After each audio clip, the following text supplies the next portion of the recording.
What's that? Uh-huh, right. Yep. Mario did what now? True, I always knew he had that dog in him. Alright, got the news. Yep. Bye-bye now. What was all that about? Oh, that was HR. It turns out we have the content to take out ad breaks for the foreseeable future. Really? Just like that? Yep. All of the content, no commercials. Wild, man. Well, hi everybody, and welcome back to another episode of Pixel Peek on AppTV. For this week's host, I'm Alana Jones. And I'm Jack Thornton. We have a ton of content to bring y'all today, including headlines, a new segment highlighting indie games, and a game show guessing Who's That Pokemon? And for our live gameplay, we got together with some folks over at A Game to play some Wii Sports.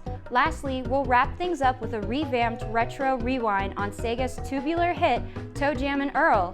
You did not just say tubular. Whatever, dude. Sounded pretty retro to me. Without further ado, let's dive in.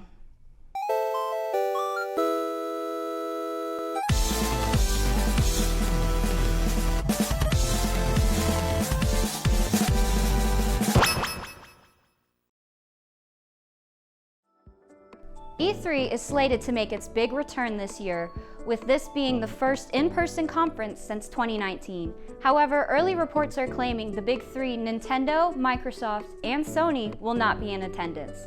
As E3 has been missing the last few years, these companies have turned to hosting their own conferences, which seems to be their strategy moving forward, rather than sharing the spotlight at E3. E3 organizers claim there will still be studios in attendance, with only Ubisoft confirming their involvement so far. We are only a little under 3 months away from being able to play a lot of people's most anticipated game of the year, The Legend of Zelda: Tears of the Kingdom. If you're excited for this game, you might want to update some of your muted words on social media, as the art book from the collector's edition of the game has leaked online. Spoilers don't seem crazy yet, but it's only a matter of time until some more info leaks out. The cost of gaming is seemingly continuing to rise every year. For the past year or so, Sony and Microsoft have begun to charge $70 for their first-party offerings, and it seems Nintendo is jumping on the bandwagon, though they are being a little bit more picky. Major retailers began pulling their pre-order pages for Tears of the Kingdom before the Direct. It was revealed that the new installment will be the first standard Switch game sold at this $70 price point. Nintendo promises this will not become the norm, but rather for standout projects. Sony seems to be gauging interest in some of their old franchises that died back on the PlayStation 1 and 2. In this upcoming month's reveal for games being added to the PlayStation catalogs for subscribers, it was revealed that both The Legend of Dragoon and Wild Arms would be making their return as a part of the service, as well as being sold separately for those not interested in Sony's online service. Bringing these classics to modern platforms may be the first of many tests of what franchises could be worthy of a revival. That'll be all for headlines this week, and I have to say, the $70 price point is just not it. You know, back in my day, for $70, you could get the console. Right? Next up, we have our indie game showcase, where we'll be showcasing Pizza Tower, our very own Jake Gallen's favorite. Pizza Tower is f***ing incredible. The amount of personality and uniqueness is astounding and allows the game to be a complete standout title. You play as possibly the most Italian man of all time, Peppino Spaghetti. Yep, who has more personality than this could ever have. His quest starts from his money-tight pizza shop, Peppino Pizza, as Pizzaface, our antagonist, is going to blow up his pizza shop with a giant laser from atop Pizza Tower. With his help from Gustavo and the rat Brick, he must climb the floors facing many bosses to save his pizza shop. Peppino will accomplish this feat with probably the best plethora of sick-ass moves I have ever seen in the big man. The moves in question can range from your basic uppercut and dash, but also get extremely out there, from a f***ing shine spark, and probably the best mechanic, a taunt, which doubles as a counter. This taunt is home to extremely unique poses and is able to be used at any point, whether that be to protect from a projectile or just to be hilarious. The taunt also has an extremely useful mechanic tied to the button press. If you hold down the button, you will breakdance. It does not serve any function. Along with an extremely diverse moveset, my favorite being the slide. There are special abilities that introduce new mechanics, like a suit of armor that you can only slide in one direction until your momentum is stopped, to, I don't know, just an entire other playable character called Gustavo and Brick, who have been fighting in the beginning stages, but then make up and have an entire moveset that is complex as Pepito.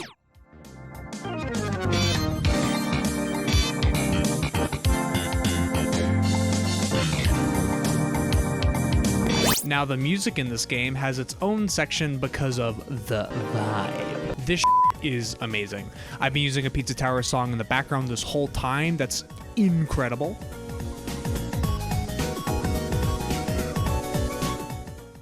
The title screen has possibly one of the best jazziest jams I have ever heard.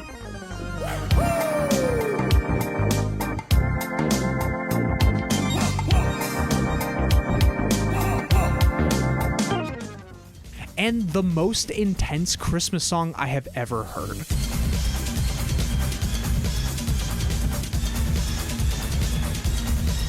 This game has it all. Every song is a jam, except one song in particular stands out. And it also ties into why this game is so unique.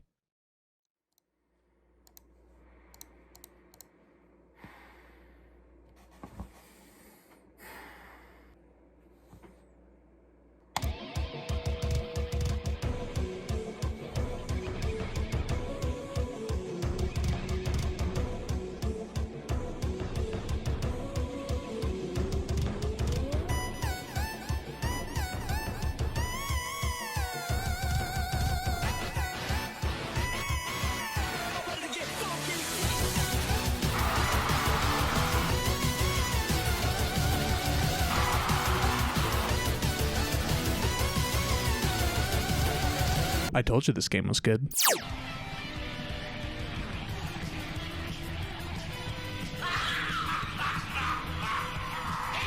With the song you just heard, this is one of the main mechanics that makes the game stand out.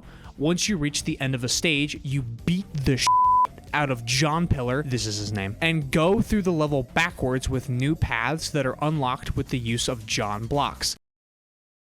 This is getting ridiculous. This is the most dopamine-filling and adrenaline-inducing section I have ever played. You're on a time limit, and if you don't make it back in time, Pizza Face will start to chase you and will kill you. This forces the player to use the mechanics and practice throughout the level to get back in the most fluid way possible.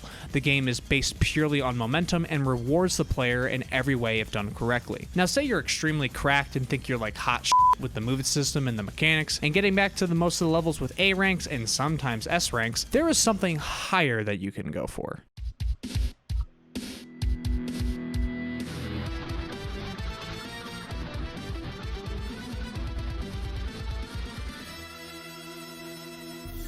Now, if these requirements are met, you are given the chance of getting this elusive P rank. To start working towards the P rank, you must start with one continuous combo from start to finish, completing all 3 secret rooms plus the secret treasure on every level. Then, after all of that, you must do a second lap.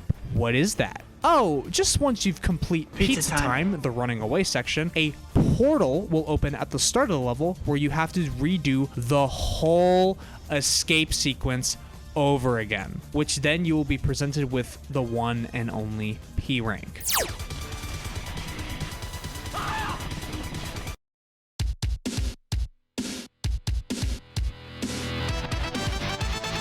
Hey guys, what's up? Editing Jake here, doing this whole mess. Just wanted to give some final thoughts on the whole game, just because I didn't really wrap it up as well as I would have liked to. Pizza Tower really blows me out of the water in terms of aesthetic, challenge, mechanics, and especially comedy.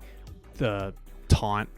It obviously has its influences like Metroid, Devil May Cry, being the score system, Sonic being going as fast as possible, and especially Wario Land 4, which is what the game a lot of people compare it to, and it really stands on its own 2 feet against all 2D platformers and is fearless in how unique it is. It honestly is a Game of the Year contender for me. I know it's March, but it's cheap, it's fun, It's funny. It'll either make you love or hate pizza for the rest of your life. I'm Jake Gallons. Back to you guys in the studio. I suppose this will be the only appropriate time on this show I could ask this. So here it goes. Oh god. Okay. Does pineapple belong on pizza? You know, I don't go out of my way for it, but every now and then Wrong. All right, okay. You know, you make a pretty good buzzer noise. Thanks, I guess? Maybe we could use it for the upcoming segment where we play Who's That Pokemon? Like on the original TV show? Exactly that. Take it away. Abe? Yeah, it's Abe hosting. I'm Professor Abe, and today... Sorry, I swallowed some magnets earlier, and I think a couple of them pinched my vocal cords, and it's really messing me up. But today, what we're going to be doing is Pixel Peak's going to come out, all of us, and we're going to guess some Pokemon and see how we feel about them. So let's get started and do that. Hi, I'm Connor. I'm the Pixel Peak janitor, and I'm gonna guess Pokemon. This is Snuffleup. No, that's the Snuffleupagus. No, Snorlax. One of those.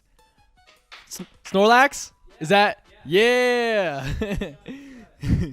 He's cute, honestly. I knew somebody that had a big plush of Snorlax, and he looked very comfortable to lay on. And if he was real, I would lay on him too, in a very meaningful way. Totally not romantically though. That would be too much. But yeah, I love Snorlax. My name's Carter. I'm the world's greatest director. So I'm going to be guessing another Pokemon here. That is Vaporeon. I'm not going to say what I It is Vaporeon. You don't want me to comment on Vaporeon. I'm not going to do it. It can't. Yeah. All I would say is, if you know, you know. Hey, I'm John, and I know all the Pokemon, so this isn't very hard for me because I don't have much of a life. That's why I'm on Pixel Peak. So this is Machamp, and he has 4 arms. Oh yeah, I got it. It's Machamp. Woohoo! Wow, that was really hard. That was a doozy. Oh, Machamp. He's got big muscles and he's strong. I would let him caress me. The Pokemon Kingler, probably the most delectable of them as a Philadelphia and Delaware residual. That's pretty much it. He would taste good. I'm Jack Thornton. I'm the host of today's episode. What do you have for me today, Dosh? This one. It's very spherical. Is that an eyebrow I see? Is it a Voltorb? It's Voltorb. Who's that Pokemon? Hi guys, I'm Elena Jones. I'm one of your hosts today, and I'm looking at a Pokemon, and I've seen it before, but honestly, I don't remember its name. I know it's a fighting type because it has like boxing gloves for hands. I do give up. Oh, it's Hitmonchan. I'm Professor Abe. What's up, y'all? My name is Josh. I produce the show. We have a interesting Pokemon in front of me. I would like to say that depending on its shape, its stature, the way it's kind of presenting itself, I'm gonna go ahead and I'm gonna guess Lickitung. Good old Lickitung from Gen 1. It's Lickitung. Okay, word, I got it. This one, I don't know how I feel about it. It's very, I don't know, it's kind of weird, cool in the movie, good vibes. I would not personally get 25 feet in front of it. That's kind of my range. Would I make out with Lickitung? No. That's Seal. Okay, Pokemon really slacked off with the naming this one. It's literally just Seal. I do love it though. It's nice and cute. I wanna give it a big old hug. What is this? It's not King Ghidorah. That's Godzilla. It's Dodrio. Dugtrio. Dodrio. I knew that. Not my favorite Pokemon. It always kind of freaked me out as a kid. I don't really understand what's going on there. Seems like a miserable life. Okay, no. This one, nobody really likes, but kind of have a soft spot for it. Big fan of moths. Love me some moths. This is Venomoth. That's why I'm the professor, is because I know all the Pokemon. Nerd. Did you just call me a nerd? Yeah. Okay, get over here. All right. Get over here. All right. Like zoinks. Sorry. Okay, that was Pixel Pete guessing Pokemon, and it went about as well as you'd expect, so not very. We're not the brightest here. Bye. All right, Josh, you're not slick with that Voltorb bit. Anyone could guess a ball with a furrowed eyebrow. Can't believe he didn't put Vulpix in there. True, though his Hitmonchan pick kind of got me in the mood to hit the gym. With that technique, I think you gotta do a little bit more than hit the gym, dude. How about a training session on Wii Sports? I think you'll need some coaches too. You know, what about the guys over at the A game? I bet they give you some tips. Honestly, not a bad idea. For this segment of live gameplay, enjoy a collaboration with our friends over at the A game. Hello, I'm John, and we are going to be playing Wii Sports today. Pixel Peak Let's go. against the A game. The real sports people. Wow. The lame game. And we're going to be starting today's festivities off with Wii Tennis. Tennis. Because I'm not built for this. Say, I love tennis. I hate tennis. I think it's pretty fun. I don't know whose team is team. It appears that Pixel Peak has hit the ball out of bounds. 15-0 to A game. A game in the lead, 30-15. We have ourselves a good rally going on right now. Break point right here.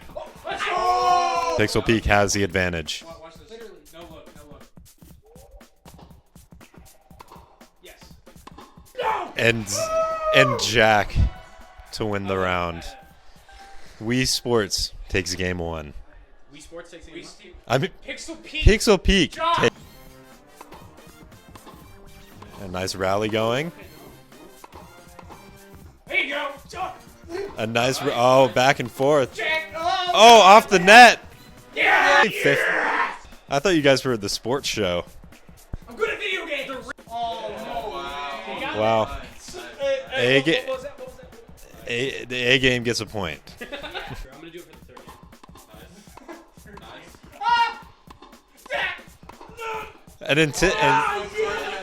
game. An insane rally. And the A game takes game two. Jack Thornton at the serve, 30-15. Yes, Jack. How do you Video games work. how do you feel about those serves to win us the game?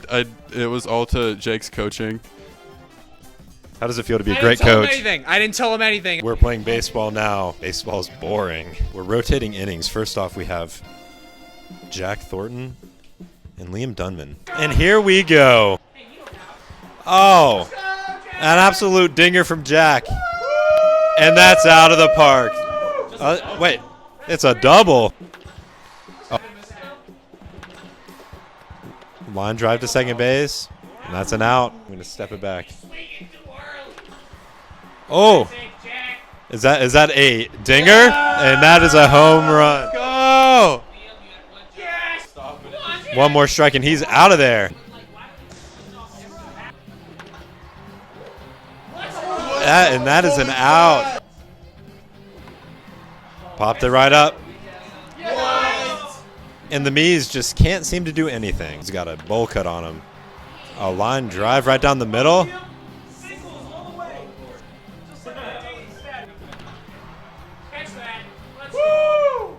And that's an out. We're switching up the players. Mic drop. Oh, look at these boys. Wait, I was ready. Oh, That's a foul ball. y'all got that, right? Yeah, that should have been a triple. Jake is just ahead of the competition here. Stay at home. It's a foul. All right. Let's go, Emma. Hit dingers. Dingers all the way. Dinger. That's it. See you later. That's it. And it was, in fact, not a home run.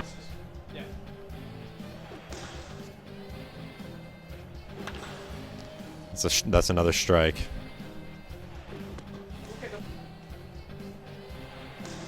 And that's a strikeout. Get him out of there. And that's another Pixel Peak win. What are your post-match thoughts, Noah Ornelius? Liam, how are you feeling after that tremendous loss? Well, we were at a disadvantage the whole game, so that doesn't really help. Nobody likes somebody that makes a lot of excuses.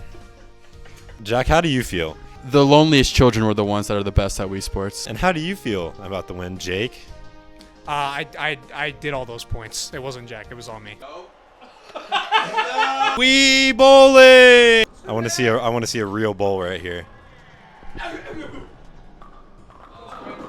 That's a big 9 for Jack. Not really. He really needed a strike. Dude, the first time, Liam and I... And that's a strike for Liam. How does it feel to have the first strike of the match? Feels pretty good, John. That's good, Liam. The first time I used to play this all the time. Oh, hell yeah. He's got it. Wait. He's got it. Release. Release. Okay. And that is a... Now we have Jake Gallons.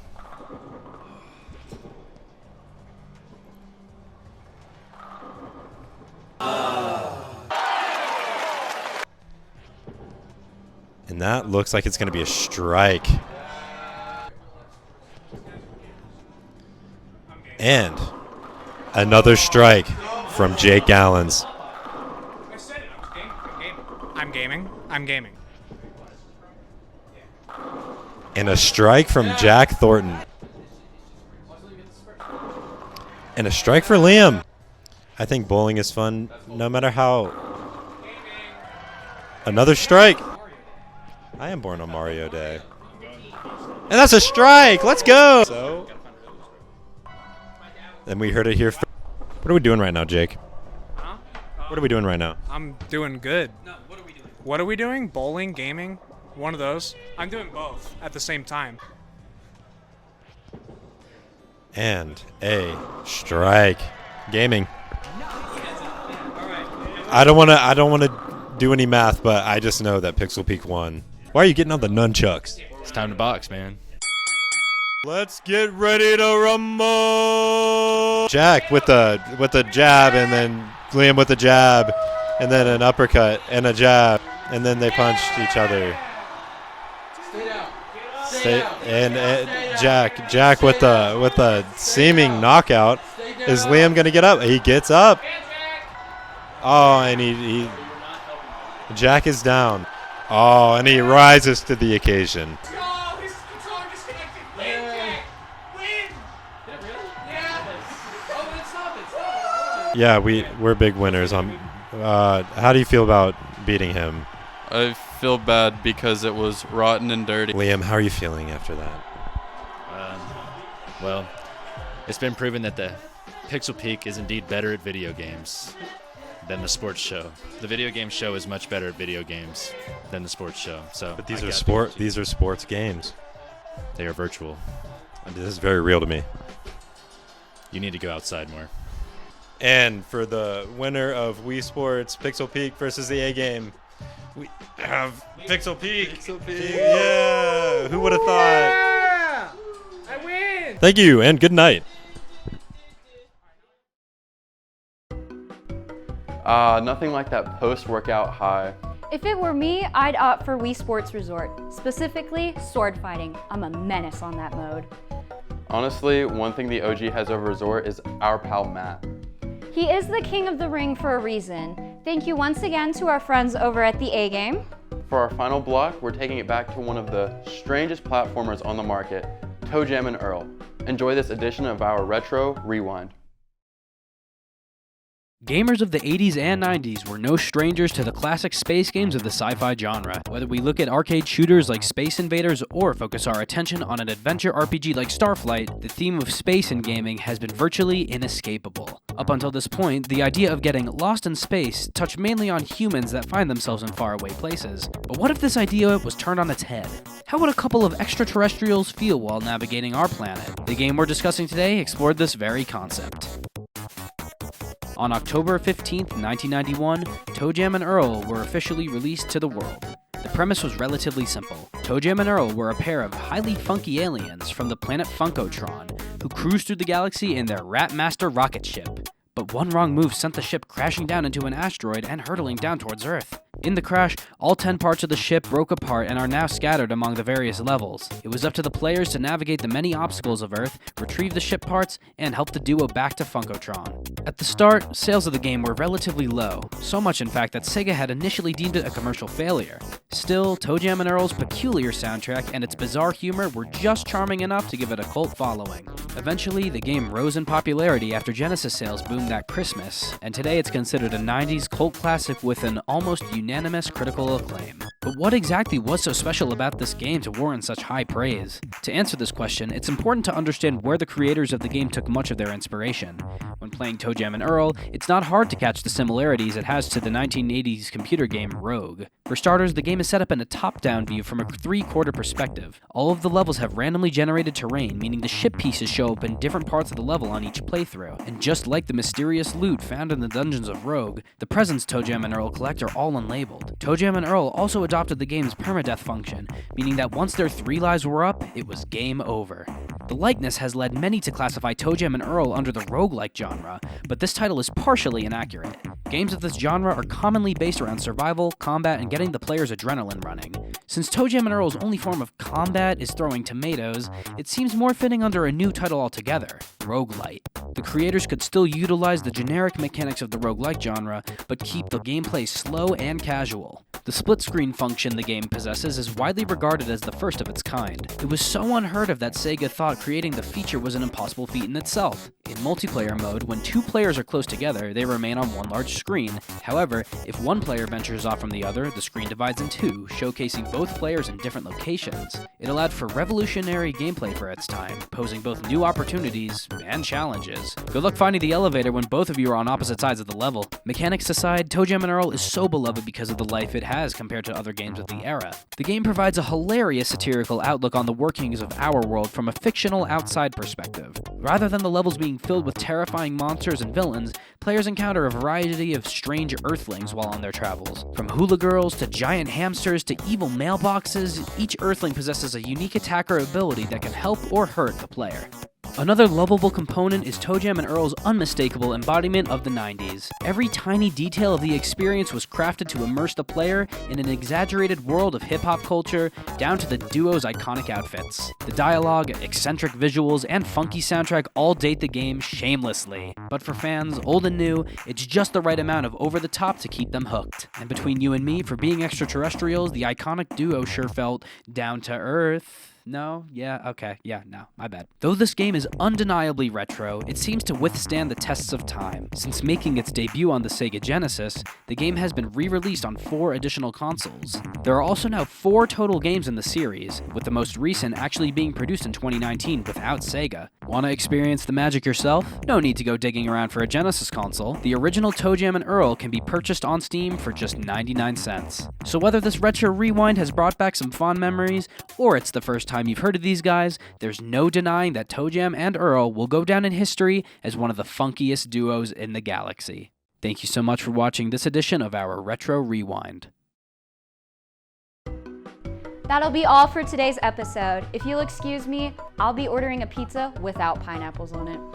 And I'll be buying a Wii Fit balance board. Playing the classic sports really revitalized my passion for working out.